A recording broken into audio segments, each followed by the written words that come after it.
रक्षा विशेषज्ञ major general AK Siwach भी बने हुए हैं। सिवाच साहब, हमने देखा कि यूक्रेन वॉर जब इरप्ट हुआ तो किस तरह से अमेरिका बैकफुट पर चला गया, और जो पहले गीदड़ भभकी दे रहा था वो बैकफुट पे चला गया एकदम से, और उसने हाथ झाड़ ली कि हम युद्ध में भाई डायरेक्टली इन्वॉल्व नहीं होंगे। अब चीन यहाँ गीदड़ भभकी दे रहा है, देखते हैं कि अमेरिका कितने और पीछे हट सकता है।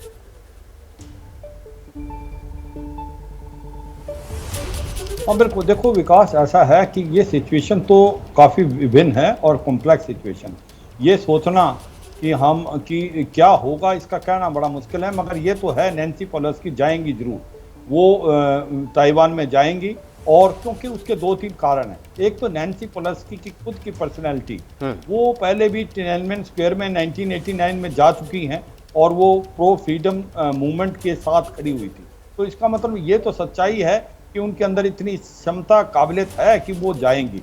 दूसरी बात यह है कि जो गीदड़ भक्ति चीन दे रहा है और करने में बहुत फर्क है, कहनी और करने में बड़ा फर्क है। वो उसकी वजह है। देखो, अगर आप साउथ चाइना सी या ताइवान स्टेट में आप अपने जहाज उड़ा रहे हैं तो आपको ये भी पता होना चाहिए अमेरिका ने 2 जो एयरक्राफ्ट कैरियर ग्रुप भी वहां लगा रखे हैं, USS रोनाल्ड रेगन और USS निमित्ते। अगर मान लो नैन्सी पेलोसी का जहाज जाता है ताइवान में तो उसको एस्कॉर्ट किया जाएगा मिलिट्री जहाजों में। क्या इसकी हिम्मत है कि चीन उसके ऊपर फायर कर दे? मुझे नहीं लगता। अगर फायर करेगा तो ये लड़ाई की एक प्रकार से स्टार्ट पॉइंट होगा। ऐसे में चीन इतनी बड़ी गलती नहीं करेगा। मगर ये सच्चाई है कि आज की तारीख में शी जिनपिंग आज बहुत कमजोर हैं डोमेस्टिकली। आज इन्फ्लेशन रेट बहुत हाई है, इकोनॉमी बहुत पुअरली कर रही है। इसके बाद उनका नवंबर में इलेक्शन होना है।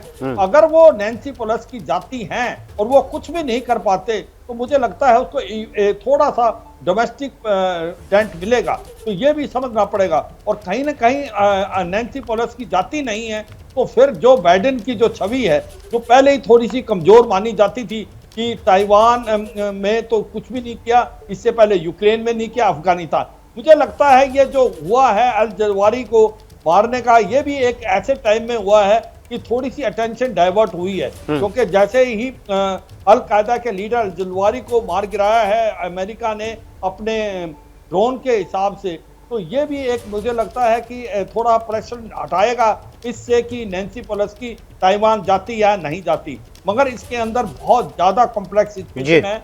इसको दोनों देश मुझे लगता है सोच समझ के चलेंगे।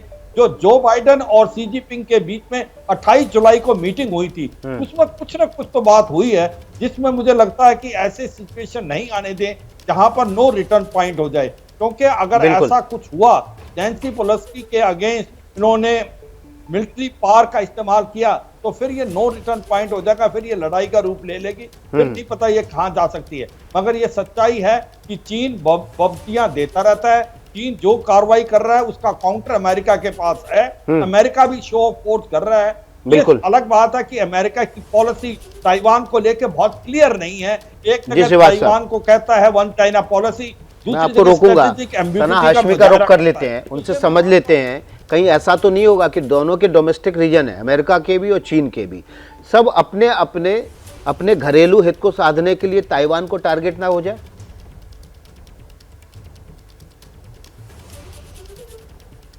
मुझे लगता है कि अभी जो अमेरिका ने पेलोसी को भेज रहे हैं, पहले ऑफ कोर्स बाइडेन तो बोर्ड पर नहीं थे पूरा भेजने के लिए, उन्होंने तो वार्न भी पहले किया था।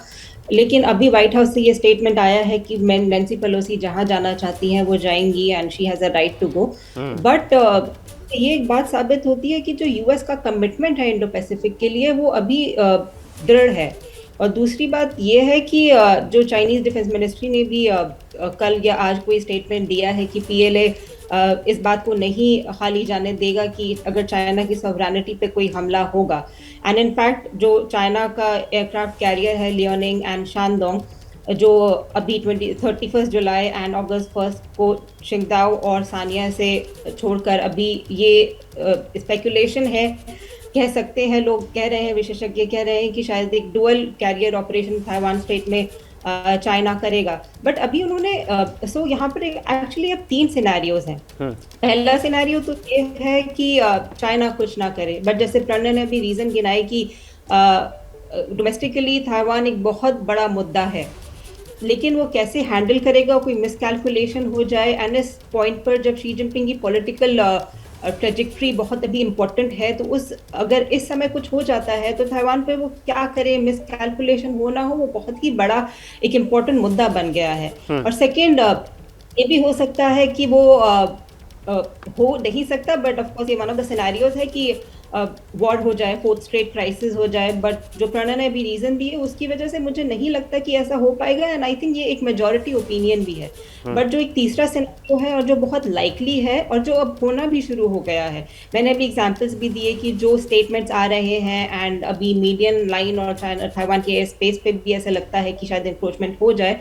बट अपार्ट फ्रॉम दैट, अभी जो हम सुबह से देख रहे हैं वो हम और भी देख रहे हैं कि जो इकोनॉमिक कोअर्जन है चाइना का ताइवान पर, वेपनाइजेशन ऑफ ट्रेड है, वो फिर से अब और बढ़ रहा है। सो और क्या हो सकता है, जो इंटेंसिटी है, जो मेजर्स चाइना ताइवान के खिलाफ लेता आ रहा है, उसकी इंटेंसिटी बढ़ जाएगी। सो अभी जो रिसेंट डेवलपमेंट आज हुआ है वो ये हुआ है कि 100 फूड मैन्युफैक्चरर जो ताइवान में है, चाइना ने कर दिया है जी। सो मुझे लगता है कि तीसरा सिनेरियो है वो बहुत अभी उस पर मुझे लगता है कि यही अभी हो सकता है और यही शायद होगा आगे।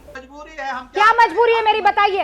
मैं अभी आपको बताती हूँ कि मैंने ओए होए होए होए नमकीन के चटकारे लेते हुए टकटकी मार के डिबेट शो को पॉज रिपीट कर करके देख रहे हैं जोगिंदर जी। इनकी तरह आप भी देखें अपनी फेवरेट डिबेट्स को रिपीट कर और डाउनलोड कीजिए एबीपी लाइव ऐप अपने स्मार्ट टीवी पर।